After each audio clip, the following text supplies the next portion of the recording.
Hello, I'm Jacqueline Holstead, and you are listening to On Point Conversations. In this podcast series, we share creative marketing, content, and branding strategies that help your business successfully navigate the new normal marketing environment.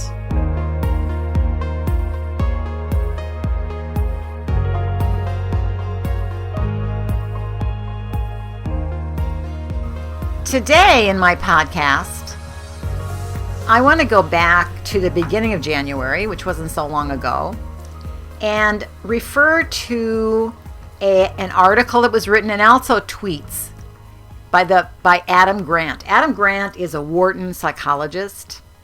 He's been quoted a number of times, and I read his article that he had and also some of his tweets that he had. And in his mind, and what the things that he recommends is that we start to rethink our assumptions instead of always going along the same path. That the best minds are willing to rethink their assumptions and change their opinions if there's something that's not working or it's wrong. And I think he gives a lot of insight to this. He did New Year's Eve day tweets, I think is when it was, and really talked about learning. He did 21 different kinds of tweets. So I want to condense it down to those areas that I want to talk about that I centered on, and hopefully you will find them interesting also. The first one I want to talk about is experience. So we all know that when we get on a LinkedIn or a resume or we're filling out a job application, they're going to ask for experience. And it's how much do you value that experience? So when you're hiring someone for a key position, are you looking for people who have lots of experience doing this job before? Because it is good if they have a proven track record. You can be sure that they'll be able to do whatever you need. And Grant, in his information, would like to rethink that belief because he believes that that is not entirely correct. And he cited a meta-analysis of 81 studies that compared the previous experience of job candidates with their performance once they got on the job. And this is a quote from the article. So, quote, "Overall, the present findings suggest that the types of pre-hire experience measures organizations currently use to job screen applicants generally are poor predictors of future performance and turnovers." The researchers also wrote, and they cautioned employers to stop using this criteria to select job candidates unless more positive evidence emerges. Now, I would say it depends on the position you're hiring for. If you are hiring for a surgeon in a hospital, then hiring someone who's willing to learn is probably not the best selection. You want someone with experience. You want someone who's done it before. For me, and I'm a small business, a marketing business, when I look at my accounting, who's going to do my taxes, who's going to help me with my accounting, I'm looking for experience because I, again, don't want someone who's learning the IRS rules or learning. But in other cases, sometimes someone who has a lot of experience comes in and they're stuck with that experience. So they might say, well, we did it at this company this way and that didn't work. We did it at this company this way and that didn't work. We tried this and this didn't work. So you also want to pair that experience with learners. So yes, there's certain experiences that they have that didn't work, but how's this company different? So it's really important to find people who can also learn to do a job, not how long they've already done it. And again, I would qualify that saying it depends on what position you're looking for. So for me, again, there's certain criteria for experience being important and other ways. And I think too, combining those two, I have a lot of experience, but I'm also an avid learner. I read a lot. I just want to be a sponge and pulling things in. When I work with a new client, I'm not going to put the experience that I have in front of them right away. What I want to learn is all about their company because cultures are different, people are different, things are different. So, and you also want to be able to learn and look at that company with unique and with open eyes. The second point he points out, which is a little bit out of the ordinary, is rest. And it's when do you take time to rest? So in unhealthy cultures, which I have worked in, people see rest as just stopping and taking your foot off the gas pedal.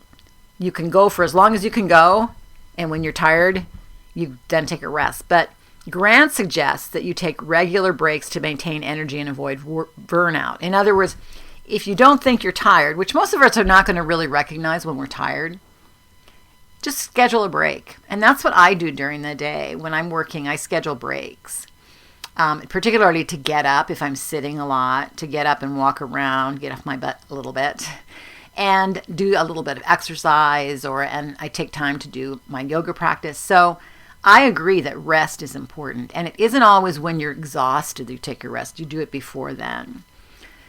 So I would suggest doing that because many of us don't take the rest at the right time. The third point that he mentions, which I'm a big advocate of, and that's writing. So most likely everybody's going to say, well, we write. We have something to say, we write. So whether it's a memo to your team or a blog post or an opinion piece or even a book, the reason that we're writing, and I'm writing, is because I want to write something because I want to share my ideas and insights and experience and learnings with others. It's also why I do the podcast. It's a very excellent reason to write. I find also, and Grant actually agrees with me, but I find also that it's a great way to think through and understand your own thoughts and ideas. Because when you start writing these things down, you start exposing the gaps in the knowledge and the logic. And it's going to push you to articulate assumptions, consider counterarguments. And some of the best paths that I find to sharper thinking is frequent writing. It's also why I like a written plan. Lots of people will want to do it online, and I don't mind doing it on a Zoom meeting where we're doing blocks and things like that. But once I'm done, I will take the plan and I will write it out and I will look at it carefully, because when I'm writing it, I'm exposing the gaps. When I also have a new idea that I want to share with a company, a client, and I know that this is a new idea and therefore it's going to be a little bit foreign to them, and I'm not just going to just explode with this idea to them and then expect them to pick it up and like it, I write all the things down on that idea so that I can come up with better arguments for it and better logic and knowledge that expands on that idea. The other thing I started doing in the last couple of years is I write more grants. I work with a couple of nonprofits, and I actually really like writing grants because grants are very specific information. It's not marketing necessarily. They're asking for very specific information, very to the point, which is part of my business name is On Point Thinking. And it requires you to think through the project. So sometimes when I've worked with a nonprofit, or any company for that matter, they want to do a project. We want to do a employee get together. And it's like they put all the comments and ideas together, but nobody ever writes it out and really does a plan so you can see where the holes are. So I think writing things down and writing your own ideas down before you present them is a good way to know where those gaps, where you need to find out more, and maybe where you need to add more information yourself to that particular idea. The other point that he brings up is opening other people's minds. How do you get other people to rethink their assumptions? How do you get them to recognize what they're doing wrong? This is where many people, you'll even see this in the COVID-19 campaigns, they're bringing on data. We show the other person the facts and figures we collected. We base it on science, share anecdotes. But really, the way to persuade someone is to tell them the story. To be very effective, it's describing in your own motivational way stories, anecdotes, personal experience, and even taking the tact of asking some open-ended questions to them about their beliefs and opinions. So rather than presenting your friend with the science, you're presenting them with different ideas. In the end, open minds, even opening them a little bit, might get someone to think about what they want to do next. Now, this is very much the case when you're presenting an idea to a company. You want them to rethink their own assumptions. They hire me to come in as a consultant to bring in new ideas. But sometimes the new ideas that they want, they almost put a block up to begin with just because it's different. It's a new idea. It's what they want intellectually, But when it comes to fulfilling on emotionally, it's very difficult sometimes to get someone to change. So use open-ended questions, not leading questions, open-ended questions, because you may find that maybe you change your belief and patterns a little bit.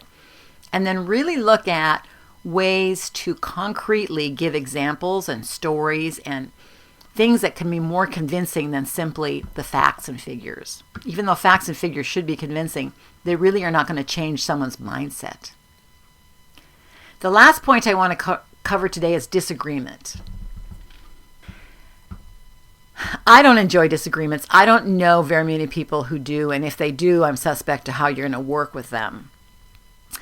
So rather than spending your time trying to disagree with someone because you find someone who doesn't share your beliefs, start by discussing your ideas with them and listening to what they have to say, so that you know that you're keeping your thinking sharp by also bringing in their particular opinion. Disagreements are sometimes communications issues, sometimes they're based on cultural issues, sometimes they're based on background issues, they're based on a lot of things.